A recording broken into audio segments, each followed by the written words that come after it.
Hello, welcome to Session 5. I know that there are many people who have had enough of being deceived and preyed upon, and I know that some of them have already been attempting to find ways to flee from Babylon, where the fires are being daily set by the legal advantages being sold by the corrupted scribes. But most of those fleeing burn victims quickly find out that there are few places left on the planet where the ghostly corporations of that cult of merchant thieves have not already invaded, and entrapped the subjects to serve every dark desire of their betraying enemies. And though there are well-trained and well-paid guards placed all about the doors of the differing governments of the nations, the lobbyists sent by that unified cult of thieves have had no problem with just walking right by the posted guards to enter into the chambers of the gardeners, to bear enticing gifts before their privileged hungry hearts, while the debased victims of earth never question, if the guards are always told to stand down, what is to become of our garden? You know the garden I am speaking of, the one that chases off the wolves and puts aside personal differences to join in brotherly love to produce the fruits of a decent quality of life for all, with trustworthy, selfless gardeners sowing seeds of good governing trees growing throughout the world, producing strong branches that grow the fruits of charity and love and the joy and happiness desired by all. But what happened to our fair garden? Are there no philosophies and agendas of a gardener that can be entrusted to produce such a garden of paradise for all? You know the history and the differing mindsets of the gardeners, otherwise known as the privileged scribes, who have always secured their own skin as the gardeners in each nation by declaring some kind of a divinity as owners of the land, typically conquered by the use of violence, and then establishing their own individual philosophies of government to the ongoing historic perpetual lineage of the differing laws of liberty, wherein adding yet another nation and army to the other nations and armies that were already established by the assured philosophies of the scribes of the previous governments, upholding other customized philosophies of rulership, whereby do we know the many philosophies established in the legalized concepts of a dynasty, a democratic republic, a plutocracy, a communist republic, an oligarchy, a socialist republic, a monarchy, and so on. And though there may seem to be many differences between governing philosophies, as many of the scribes' philosophies have been established over the centuries, it may surprise you to know that most all structures of power have strangely had a similar root of rudimentary philosophy in common. Each is designed to first protect and keep the privileged philosophers untouchable, immune, as the palace-dwelling gardeners over each sovereign nation. And secondly, like unto a sovereign landlord, after exercising a divine or imperial right, or right of conquest, to the ownership of a garden, each scribe begins to uphold his own chosen philosophy, and the good and evil reasoning thereof typically creates a scale of balance to the gardener's own liking. Wherefore, after discerning what's in it for him, to sow the seeds of the philosophical laws of liberty, typically customizing idealisms taken from past governing structures, and after assuming that there is no brotherly love, as a divine gardener does not beg for revenues and support, a prudent gardener, again exercising divine right of ownership, begins the sufferable evil of authorizing paid loyal soldiers to enforce the collection of revenues, not in rent or extortion, but in taxes, from the entire garden, including any defiant trespassers, to support erecting palaces and armies, and to support and protect their private agendas and personal assets. And the cost of the differing pomp of propaganda which propaganda of the differing empowered philosophies is typically established to keep each nation's loyalties and perceptions divided from the misled loyalties and perceptions of the other nation's established philosophies. Wherein, as each nation's subjects, dreaming of a pleasant garden, are patriotically drawn into the idealisms of each gardener, and each body of subjects discern what is in it for them, to become swayed by the offerings given, and the meanings of the laws being defined by the philosophical gardeners. The perceptions of each body of subjects is divided from the perceptions of the other trusting bodies of subjects under the other gardeners' nations, as each body of subjects are swayed, and rewarded with something in it for them, to believe that their tree of government is somehow better than all of the rest of the trees of government. Nevertheless, as each new nation is structured, while collecting revenue from every subject in the new garden, the privileged gardener thereof begins to build legal walls within their own garden, by dividing and separating the lands into shivers, states, counties, cities, provinces, colonies, and so on. And to support each sector, or shiver, of the governing systems thereof, additional revenue is collected from the subjects dwelling in each sector to fund the differing forms of law enforcement needed to maintain the peace of the domesticated workforces within the lands of each divided sector of that privileged gardener's sovereign nation. And after the powers are further allocated, wherein credentialing others who are paid well, often collecting additional grafts, to collect the additional tax revenue and loyally uphold the peace within the legal walls erected within each sector, by the perceptional visions of the gardeners' philosophies, the privileged gardeners are freed up to attend to other pressing agendas, which strangely help the privileged gardener become wealthier by, thirdly, profiting from the selling of legal advantages to the highest merchant bidder, bringing gifts and tributes, which legal privileges, bestowed upon the highest bidder, are empowered within all of the legal walls surrounding the sectors outside of each privileged gardener's individual palace and personal dwellings. And so begins a seemingly new day of prosperity for the subjects of a new nation, as all of the dreaming workforces happily bear the yoke to sow the fields of each sector of the garden, while the privileged merchant taskmasters and the divine gardener reaps from each harvest sown by the loyal subjects working for each day's pay. And as each philosophical gardener enjoys the elaborate palace and provisions furnished, and enjoys the bounty of fruits being produced from the differing branches of that tree of government, and therein basks in the limos, yachts, jets, mansions, and other indulgencies protected by the privileged legal immunity, and becomes more flirtatious with the beloved merchants, bearing tributes and gifts and offering loans upon the private banquet table. Sometimes ugly rumors erupt about the gardener, who is known to have become a bit fat and somewhat spoiled, always complaining about the suspicious activities of the troubled among the subjects outside of the palace, and the lack of skilled services. But as I heard of these vicious rumors, I also heard that these delicate issues of the gardeners were not really the reasons that the wealthy merchants were known to never stay very long at the banquet tables. For after that order of merchants are served, abundantly, night after night, the same old fine wines and the same old 7 or 8 courses of the best foods that money can buy, it is not the overweight problems of the gardener, nor is it the interesting discussions taking place at the tables that causes the wealthy manly merchants to hurry off. No, it is verily none of these things. It is the necessary, hardcore duties of the wealthy merchants,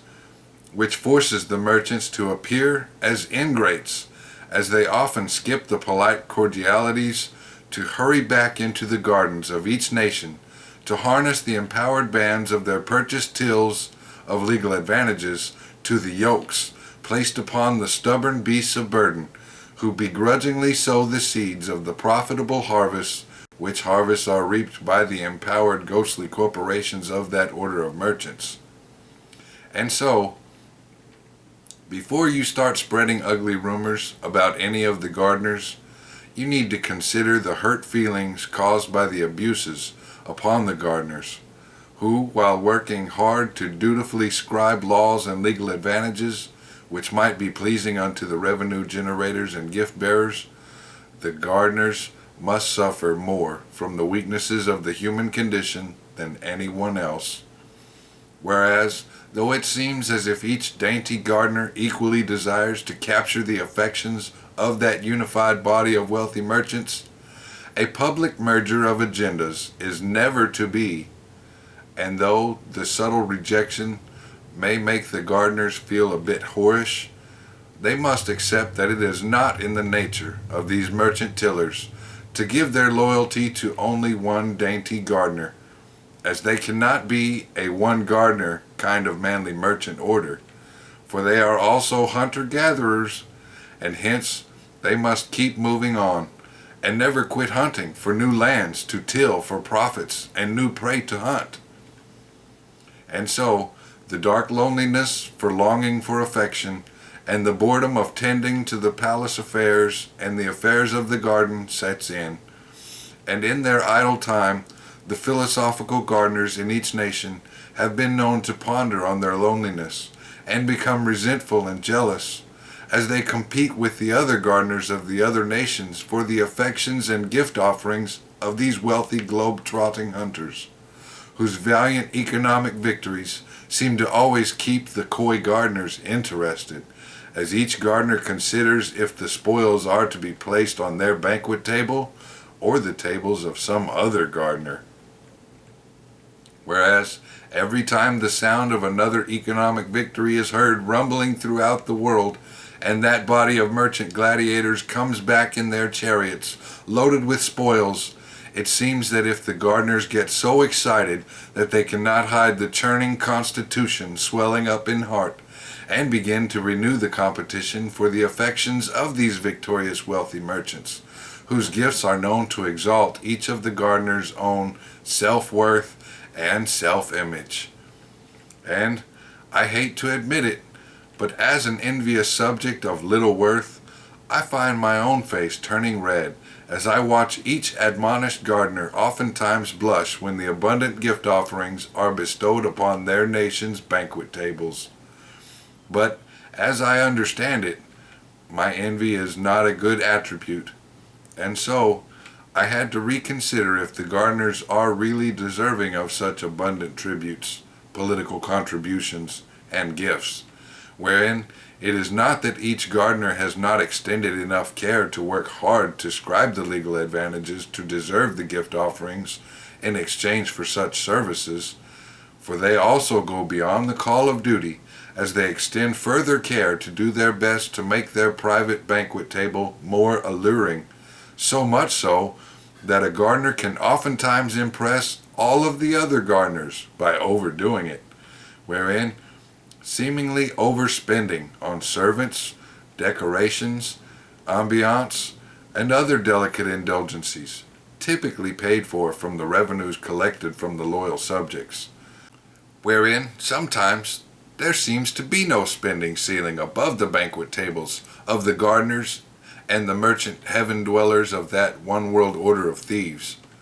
And as I ponder on these things, including the imbalances blatantly displayed before my eyes, the feeling of envy again turns my worthless face as red as the blood upon the meat placed on the tables of the worthy gardeners and wealthy merchants. And the grace in me becomes like a torture as I watch these divine ladies and gentlemen become seemingly overwhelmed by the endless grace and forgiveness said to be given by God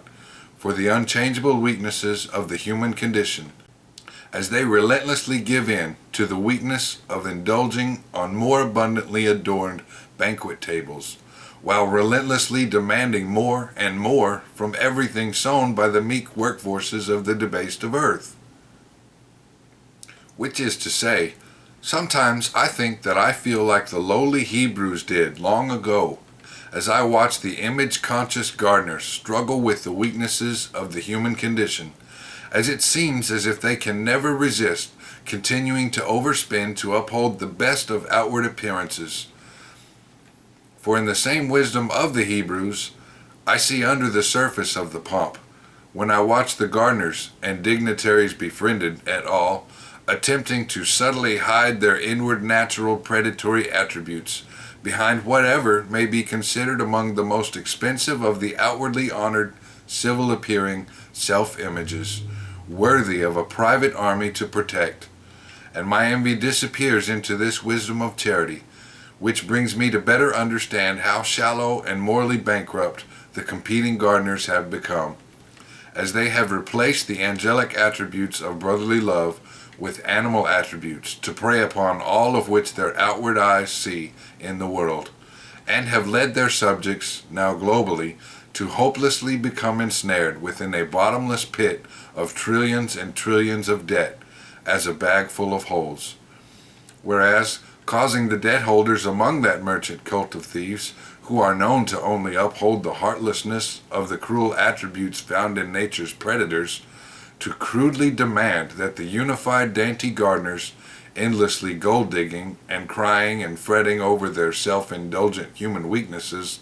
pass over all of their collective bags full of holes, and the trillions and trillions of interest added thereto, unto the debased workforces, held helplessly captive as lambs within each nation of the entire world. I guess that if none upholding that God of liberty can be held accountable for the destruction of decency and morality, being the gold of wisdom rendered to a garden in the cosmos, it would seem befitting that every agnostic should be held accountable for failing to acquire the gold taken from the ground of the world. And hence, as every agnostic competes against every other converted agnostic in the philosophical vision of the gardener's pyramid scheme, where only the strongest apex predator will survive, poverty is deserved by any not hypocritically forsaking brotherly love to otherwise put the gold first, by crawling over every brother to compete to get it. But as for me, though I am told I also owe a portion of the debts, which the divine gardeners passed on to the debased subjects, I now clearly see the writing on the wall. The luring doctrines of endless grace have been lethal unto every faithless agnostic who has deferred developing in charity and brotherly love to otherwise rely upon walking in liberty as an unchanged gladiatorial beast. And if it were not for this wise answer found in Scriptures, I would be having a hard time resisting my urge to leave Babylon, perhaps for many of the same reasons that the Hebrews desired to leave the captivity of Egypt in their days of troubles. But, because this wise answer needs to be empowered for the children of tomorrow, I now stay to pursue a garden without these clever predators, who purge our children of the attributes of charity and love to otherwise feed them corruption, and then look upon our children as prey instead of angels. Regardless, getting back to the plight of the delicate gardeners, I heard that some of the gardeners were openly pleading to God, saying, "Howbeit that God desires me to forsake the debased lamb and leave the impoverished lamb at the mercy of the ghostly images of that one world order. For when I became the gardener over the lamb, I only agreed to scribe and uphold the laws of liberty thereof in exchange for a deserved reward, and I vowed to empower armies to protect the philosophy of my garden, and to protect the lamb in my garden. And hence, my vows were not to uphold any foolish notion of brotherly love, nor to create a garden which somehow lovingly feeds and serves mankind, whereas I never vowed to be the lamb's keeper, but only vowed to protect the lamb from the tyrannies of the philosophies of other nations, and protect the beasts of burden from doing harms unto one another. And because I would not tend unto the affairs of the lamb without personal reward, why would I ever vow to protect the lamb from the natural attributes also found in the righteous mindsets of these beastly merchant predators, who I set at liberty to till the garden for profits, For thereafter did my garden not prosper under the natural sun, with no reliance upon any unproven God from above? I owe nothing to any fabled deity, but prospered with the God I alone established in the world, which God is not just a document of rudimentary words of philosophy, but is that God found within a prudent man's own heart, who wisely believes nothing without proof. Yet, because droughts and many forms of pestilence have befallen, which have brought trying times upon me as a gardener, for the lamb, I now pray to their God above, for my garden has disappointingly dried up, and many fields within the sectors of the garden are on fire. And as the debts continue to surmount, still no sign, like a new expensive product or something else expensive to sell and tax, has come before the throne of God. And the Lamb is now on the altar of the cruel nature of that one world order of merchant heaven-dwelling beasts. And many other heartfelt prayers have I heard recently. But yet, just as the prophets of old forewarned of the day that would come unto that old empowered dainty cult of agnostic philosophical gardeners, there shall be no sign or answer given, for no voice shall come out from that pyramid scheme, nor from that brazen statue of their God of liberty, in which the gardeners have always secretly put trust. For when the gardeners betrayed this attribute of charity in heart, and turned to otherwise uplift liberty found in the hearts of children, to selfishly received gifts in exchange for empowering the sorcery of that secretive order of merchants, and thereafter betrayed the real Lamb in each nation by practicing that ancient sorcery to mysteriously give birth to the more preferred rudimentary images desired by them whose natural-born spirit and heart has not overcome the beastly attributes found within selfish hearts of the faithless, the dark prophecies foretold in Revelation were initiated. And as a dainty mother of these ghostly spirits, the gardeners, attempting to bring life unto that statue of liberty, lifted up the beloved voice of that spirit of liberty with all authority to declare the fatherless corporations to be legal human beings. All power was given unto the image of that beastly merchant order.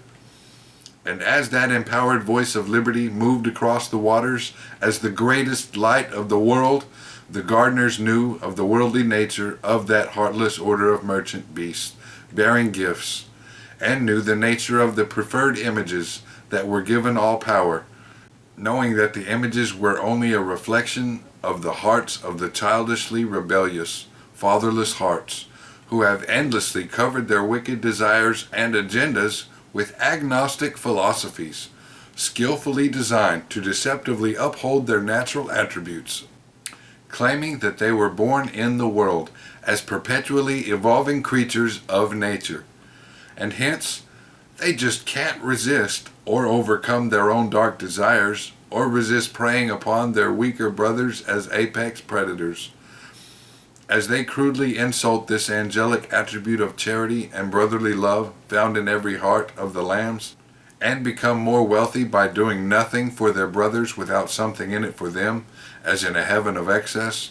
and use their ill-gotten wealth to bear gifts to the gardeners to scribe legal advantages, and lure the gardeners into promises to look away, these merchant thieves begin to claim the garden, little by little, by using the legal advantages to acquire all therein, including the provisions needed by the multitudes of the lambs. And then that empowered order of thieves moves in for the kill to completely destroy brotherly love by upholding the legal advantages as if were a sword to give hostile ultimatums to threaten the survival of the lambs left to defend themselves in each nation conquered. Wherein as each dainty gardener receives gifts to empower these ghostly images, the voices, reading from the corporate charter books of the corporations, of these images begin to convert all mankind into beasts of burden, wherefore to rely upon the images for survival, and abandon their faith in brotherly love and a decent garden, to otherwise survive in the wild jungle,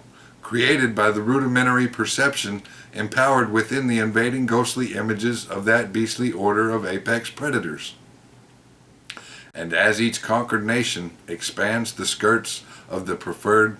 global jungle, and the battles for survival become more and more hostile, as all the lambs therein are forced to obey the invading ghostly images and forsake brotherly love to compete against each other to survive, these apex predatory beasts spread their propaganda, endlessly claiming that the unchangeable, cruel jungle bears proof that there is no angelic God looking down from above, and there is no proof this angelic attribute of charity is existent within any of mankind, and hence justified in the gathered rudimentary knowledge found in the world's nature, while agnostically rendering unproven angelic things out of their world. These unified thieves have wisely and heartlessly acted as ruthless beasts to conquer the unwise and the weak lambs by emulating and enhancing the worldly predatory attributes found in nature. Wherefore, to remove this angelic spirit of charity and every other wise angelic moral as obstacles to pursue every immoral natural desire to do whatsoever they alone will, answering to none, just as the prophets foretold, the ruthless band of unified merchant-hearted thieves have relied on sorcery and deceptive illusions to endlessly tempt and prey upon the human weaknesses found in the selfish gardeners of liberty, and by upholding their rudimentary knowledge as power to use not for their brothers, but to use on their brothers, to till the profits and create a world where all mankind are perceived as beasts of burden or as prey, godless creatures of nature. These, relying on their own prudently clever strategies, used to covertly betray and cremate all care for the brotherly love taught by thine Father, are now looking down from the heavens atop of that pyramid scheme, as they have otherwise endlessly relied upon pragmatically unifying as the wisest of the apex hosts of that ancient secret order of righteous conquerors and landlords, and as apex beasts are prepared to shed blood of any who question their manly claims upon the world, to keep control and ownership over all things in the world, including the conquered beasts of burden, sowing the harvest, which that privileged order deceptively rob and secretly reduce the numbers of the unprofitable or unessential at will. And I know that most know of that giant pyramid scheme, where only the strong among the apex merchant gladiators will survive to reach the heavens awaiting at the top of the pyramid scheme, which was built upon the dead bodies of the weak and unsuspecting, and know the sounds of the sad music of the empowered agnostic hypocrisy of the gardeners, endlessly attending the private banquets, while also attempting to show concern to keep the garden at peace in these economically troubling times. And I know that most have grown tired of the illusions of heaven being offered in the corporate lyrics of that two-faced, ghostly Prince of Peace, being the greater merchant corporation and religion's lesser corporation,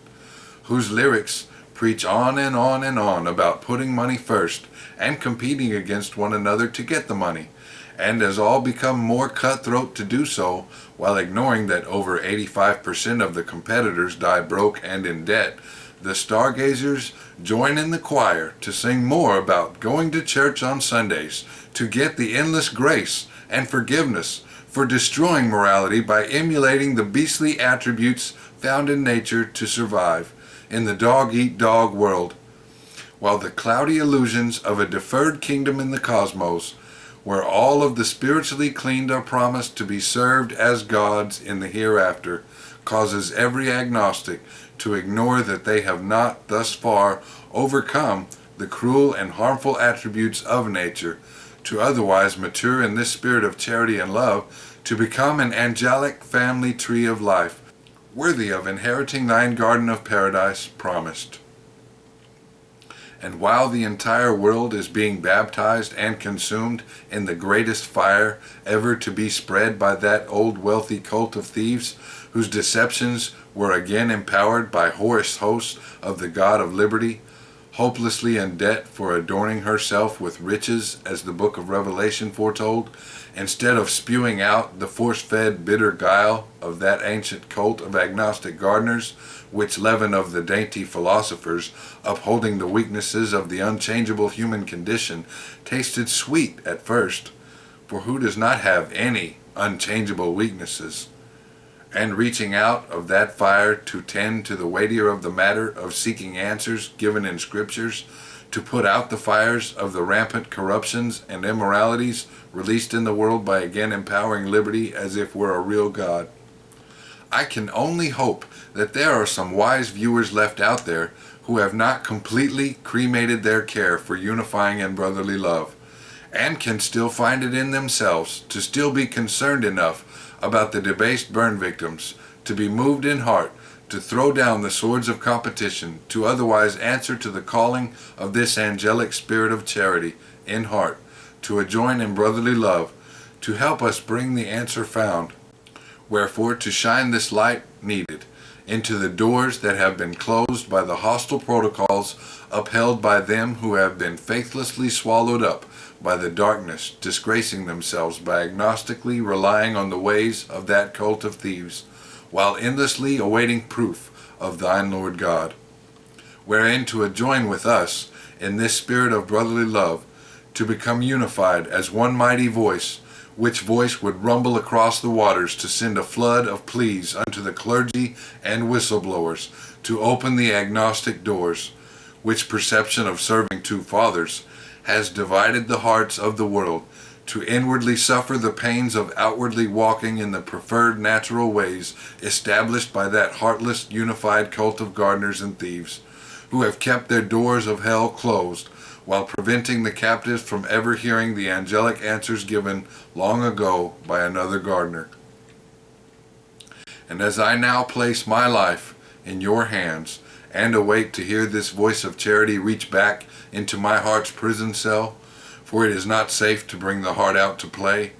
I admit that I will remain impatient to receive the emails requested from the clergy and whistleblowers, for I can hardly wait to arrange the private meetings needed to disclose the answers, and I look forward to unifying with both, for the sooner that we can disclose the entire answer, the sooner we can unify upon a platform to deliver the answer to multitudes of the debased burn victims all around the world, who shall then, in the space of about half an hour, see the prophesied earthquakes come to shake the heavens above. Nevertheless, in the meantime, we will continue to struggle to make ends meet, whereas after spending most all of our own funds for over 25 years doing research to find an answer, which was found, our personal resources are now stretched, and hence we are now being forced to resort to attempting to reach out for support, considering that we have not asked for support until we had an answer. Again, though we have attempted over the years to open the doors of the hostile protocols of both the clergy and the whistleblowers, they have been of no help. Though they have been heard crying out for an answer within their own respective agendas, they still have sadly remained deaf thus far to hearing any answers. Though it may sound redundant, I will again mention that the faithful and meek are becoming poorer from endlessly supporting the deceptive promises and illusions of that one world order. And while the clergy and whistleblowers are exploiting these deceivers, the warnings are to no avail if there are no answers offered, for neither are taking the time to search for answers, inasmuch as the endless warnings will only accomplish creating further paranoia and the distrust of everyone, which increased distrust only further lures all into forsaking the duty of adjoining in brotherly love, and leaves all more divided in heart to otherwise figure out their own ways to gird and save themselves without any trustworthy army to help. Again, to contact us, email us at seventhlight2@yahoo.com. Seventh Light, SEVENTHLIGHT, the number 2 @yahoo.com. Thank you. I'll see you next week.